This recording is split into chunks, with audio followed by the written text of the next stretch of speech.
어린아이들이 부르는 찬양 중에 돈으로도 못 가요 라는 노래가 있습니다. 가사를 보면 하나님 나라는 돈으로도 못 가고 힘으로도 못 가고 권세로도 못 가고 지식으로도 못 가고 외모로도 못 가고 마음이 착해도 못 가고 오직 믿음으로만 갈 수 있다, 그렇게 고백합니다. 어린아이들의 찬송이지만 참으로 단순하고도 심도 있는 복음의 진리를 담은 노래라고 생각합니다.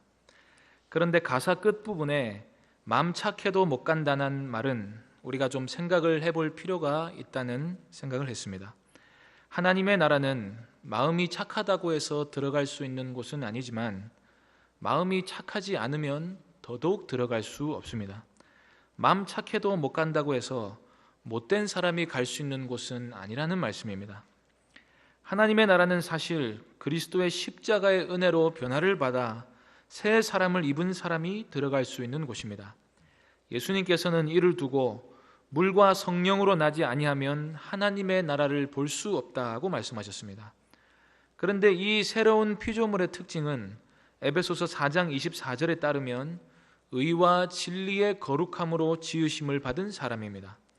옛 사람이 불의와 거짓과 부정함 가운데 있었다면 새 사람은 그러한 옛 사람을 십자가에 못 박고 영원히 하나님의 형상으로 다시 창조된 새로운 피조물인 것입니다.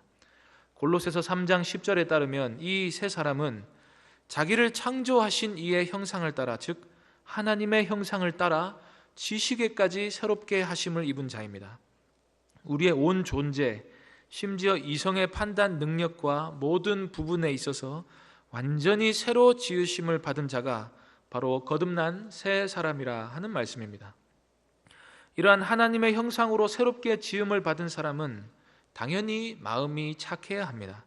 에베소서 5장 8절부터는 이렇게 말씀합니다. 너희가 전에는 어둠이더니 이제는 주 안에서 빛이라. 빛의 자녀들처럼 행하라. 빛의 열매는 모든 착함과 의로움과 진실함에 있느니라. 예수님의 말씀도 같습니다. 너희는 세상의 빛이라. 너희 빛이 사람 앞에 비치게 하여 그들로 너희 착한 행실을 보고 하늘에 계신 너희 아버지께 영광을 돌리게 하라. 그리스도인은 당연히 착해야 합니다.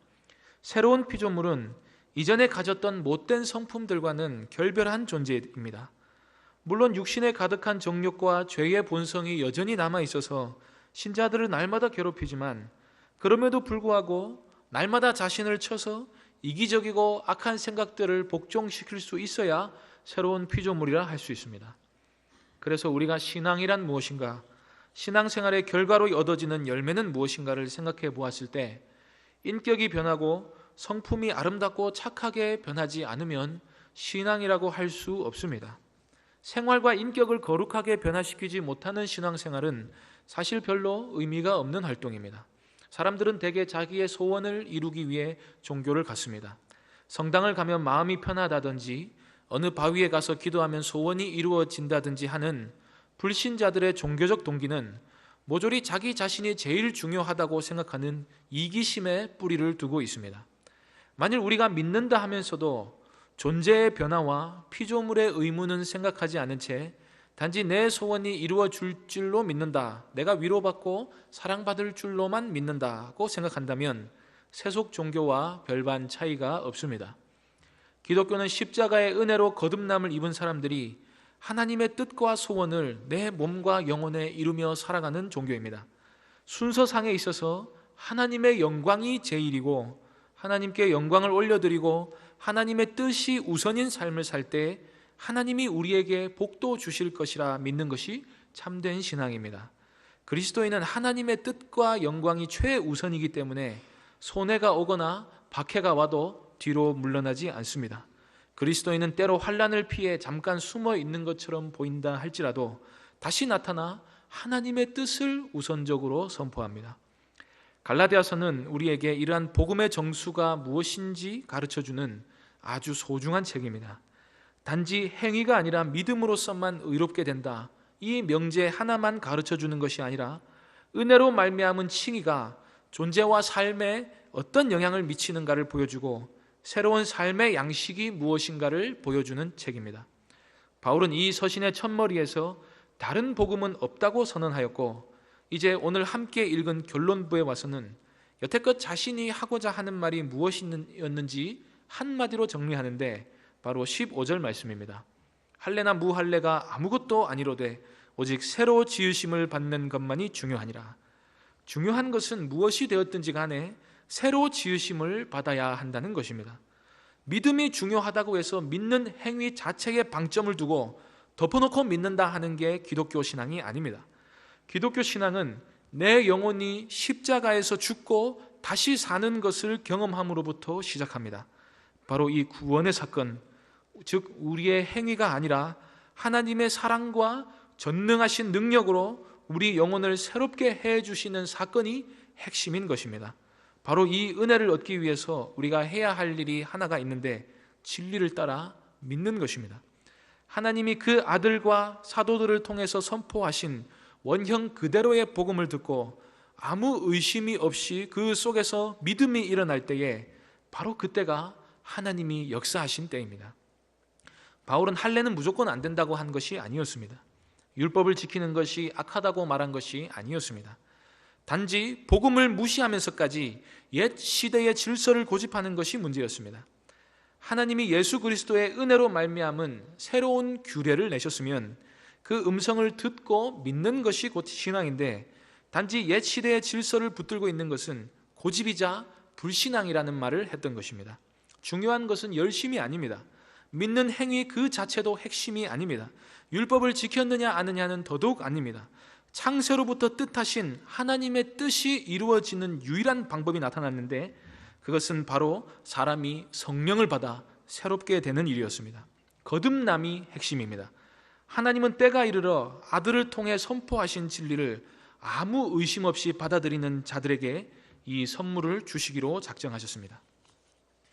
그런데 다른 복음이 들어왔습니다.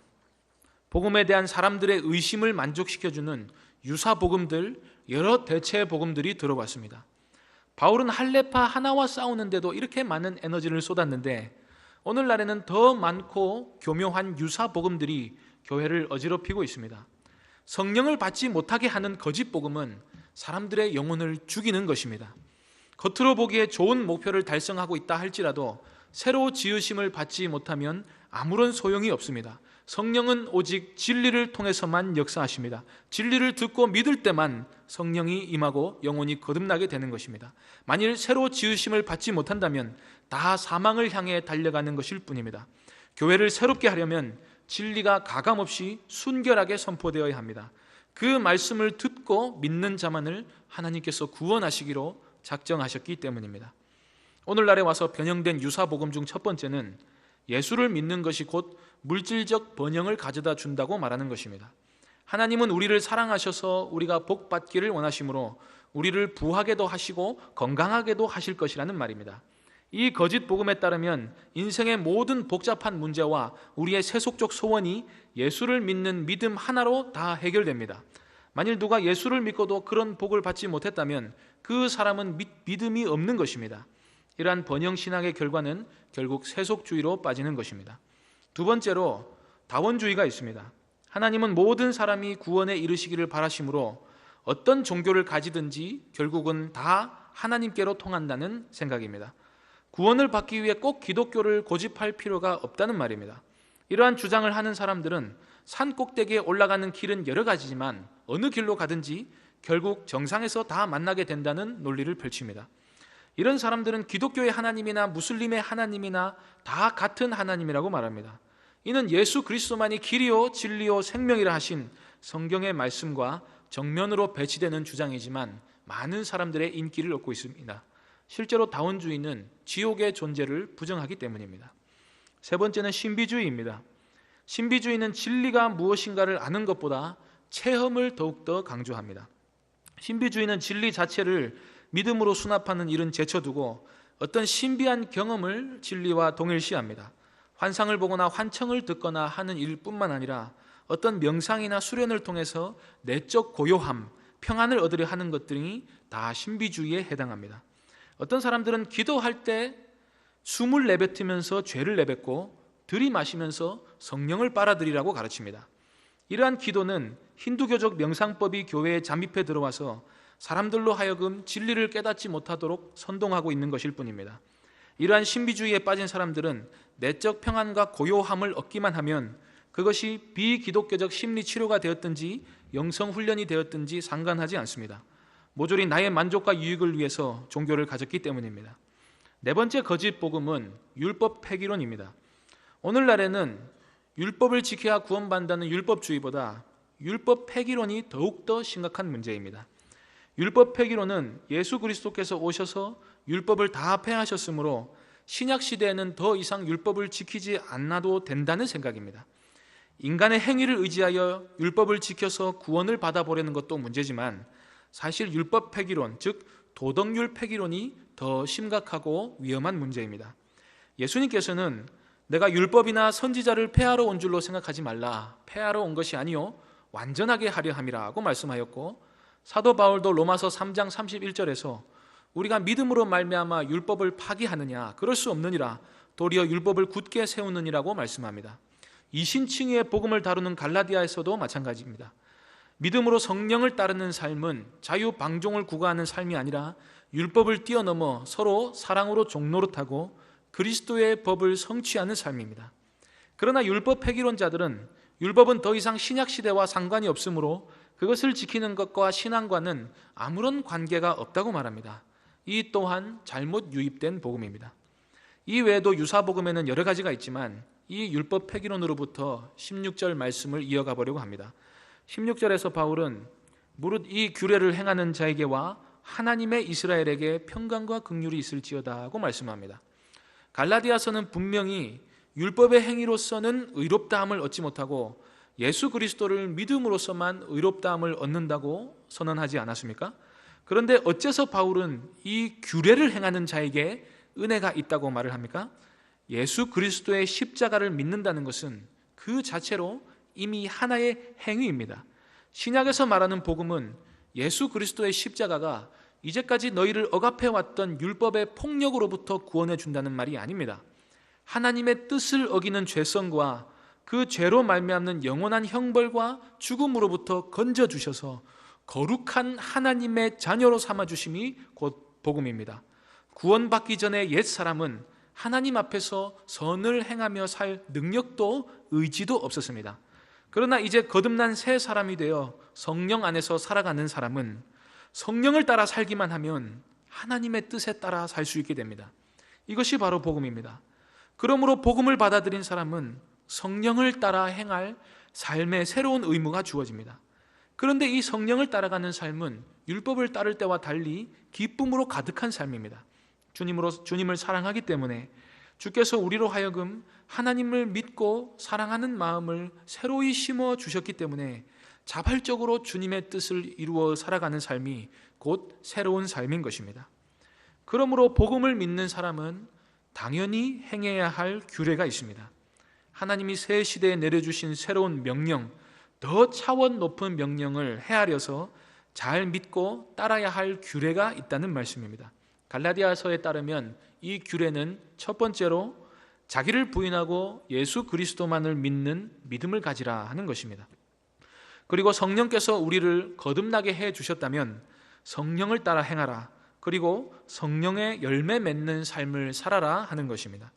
또 사랑으로 서로 종노릇하라. 그리스도의 법을 성취하라. 선을 행하되 낙심하지 말라.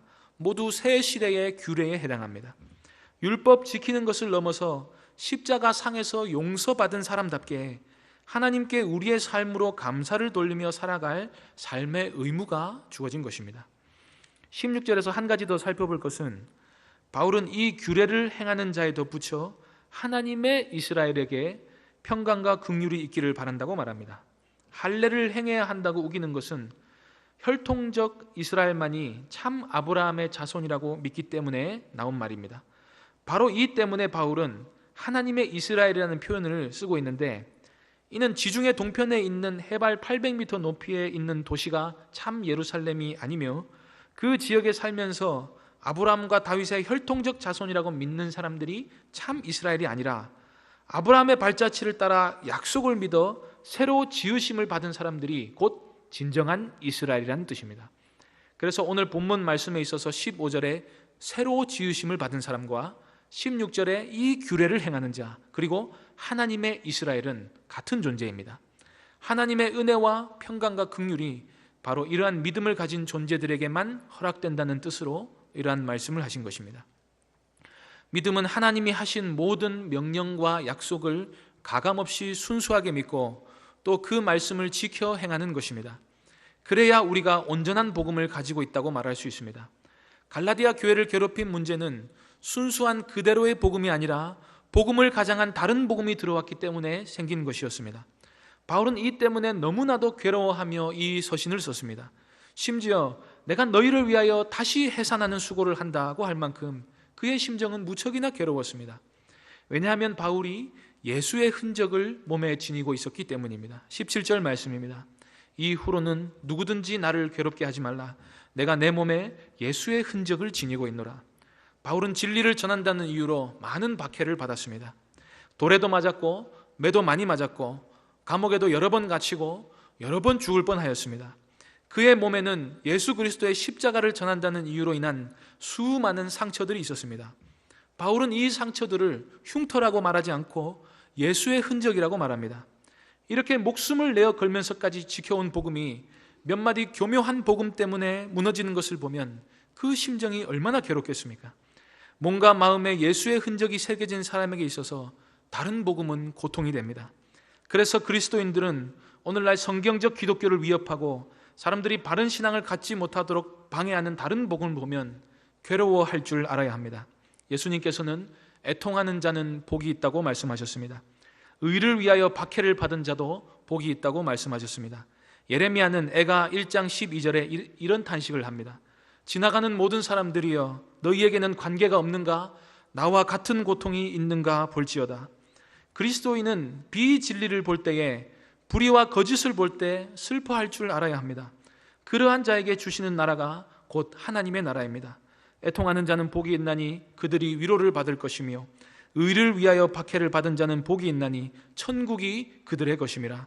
하나님이 주시는 은혜만을 사모하며 진리를 위해서라면 이 세상에서의 슬픔도 뒤로하는 참되고 견실한 믿음을 가진 모든 사랑하는 남부민 중앙교회 성도님들 되시기를 바랍니다.